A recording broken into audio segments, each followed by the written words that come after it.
नमस्कार। आप सभी का स्वागत है मेरा घर प्यारा से में। 9 दुर्गों का व्रत चला है, नवरात्रि चल रही है। नवरात्रि की आप सभी को बधाई हो। बधाई देने में हम कुछ लेट हो गए हैं क्योंकि आज तीसरा नौ दुर्गा है, तीसरा दिन है देवी माता का। तो हम यहाँ नवरात्रियों में पिन्नी खिलाने की ज़्यादा ही वो रहती है, कभी किसी के यहाँ कभी किसी के यहाँ। तो हम आज भी पिन्नी खाने गए थे। तो पिन्नी जब उन्होंने पहले दिन बुलावा दे गई थी, कह गई थी कि कल को आपको हमारे यहाँ पिन्नी खानी है। मैं बोली ठीक है। तो वो कहने लगी तो कुछ सुबह को खाना नहीं। मैं बोली मुझे मालूम है। बोली कि नहीं, मैं फिर भी बताना ज़रूरी होता है कि कभी कोई कुछ खा पी ले, क्योंकि इसमें पहले देवी की कथा सुनी जाएगी, उसके बाद भी आप पिन्नी हमारे पहले खाएंगी तभी आप कुछ खा सकती हैं। मैं बोली ठीक है। हम सुबह उठे जल्दी, अपना स्नान ध्यान किया, अपने घर में जो स्थापना कर रखी है देवी की, हमने पूजा की। इतने में उनका बुलावा आ गया कि चलो तैयारी हो गई है।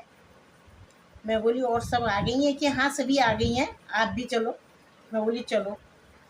हम जब वहाँ हम गए तो उन्होंने पहले देवी की कथा कही और सबसे श्रृंगार का सामान चढ़वाया देवी माता पे। इसमें जो है बोलकर जो करता है, कोई 5 की कर देता है, कोई 7 की कर देता है, कोई 9 की, कोई 11 की भी कर देता है। अधिकतर 7 की ज़्यादा करते हैं। उन्होंने फिर जो है हम 9 कर रखी थी उन्होंने। 7 जो थी सुहागन थी, एक उन्होंने विधवा को भी बैठा रखा था और एक कन्या थी। तो पहले भोग कन्या को देवी माता के आगे रखा गया, फिर जो है कन्या को दिया गया, उसके बाद सभी सुहागनों को दिया गया। फिर जो है विधवा को दिया गया, क्योंकि एक विधवा का भी रूप माता का है, इसी कारण उन्होंने विधवा को भी बैठाया था। पर हमारे यहाँ इधर नहीं बैठाते हैं विधवा को, बस कन्या को और सुहागन को ही बैठाते हैं। फिर हम सबको जब उन्होंने प्रसाद दिया तो कहा कि जब तक आप खाएंगी किसी से बातचीत नहीं करने की।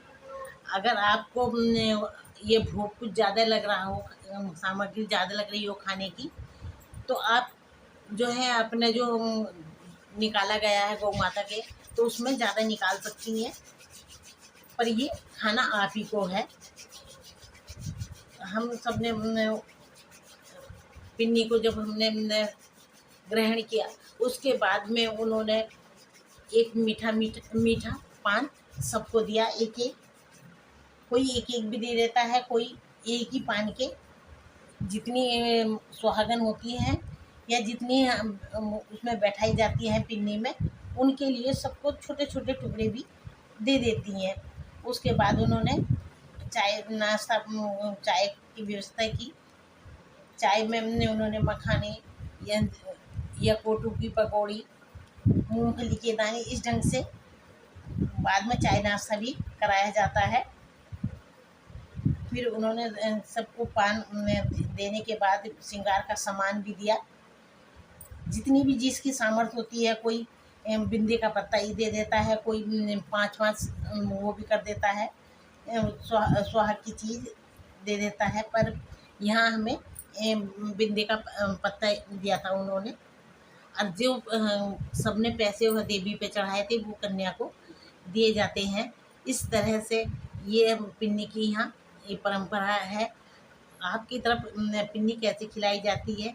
क्योंकि बहुत सौ की है कि यहाँ जो है चने की भी या खाने की भी वो करी जाती है, जिसे जैसे झटका माई बोलते हैं, और भी कई तरह से पिन्नी खिलाई जाती है।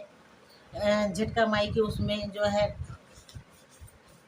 यानी कि हलवा पूरी वगैरह खाना उना खिलाया जाता है। वो नौ दुर्गों नवरात्रि में नहीं खिलाया जाता, वो किसी भी शुक्रवार के दिन खिला सकते हैं। बस इसी फिर हम अपने घर में बोली कि भजन भी गा लो। मैं बोली कि भजन कीर्तन का टाइम बाद का है, क्योंकि इस टाइम तो सुबह का टाइम है। आप शाम को बुलावा दे देना, हम शाम को भले से आ जाएंगे कीर्तन में, पर इस टाइम तो आप हमें बस जाने की आज्ञा दीजिए, क्योंकि जो है इस टाइम अभी हमारा सभी काम रुका हुआ है घर पे। तो बोली कि अच्छा ठीक है, फिर आप जो है 5 बजे सब आ जाना, बुलावा देने के लिए कोई बच्चा तो घर पे है नहीं। हम बोले ठीक है, हम अपना आप आ जाएंगे 5 बजे। इस तरह से हम अपने घर पर आए हैं। अब घर पर हमने मैदा तोड़ मल रखी थी, तो हम अपने जगह तोड़ रहे हैं और यहीं अपनी वीडियो को हम विराम दे रहे हैं। जय माता दी।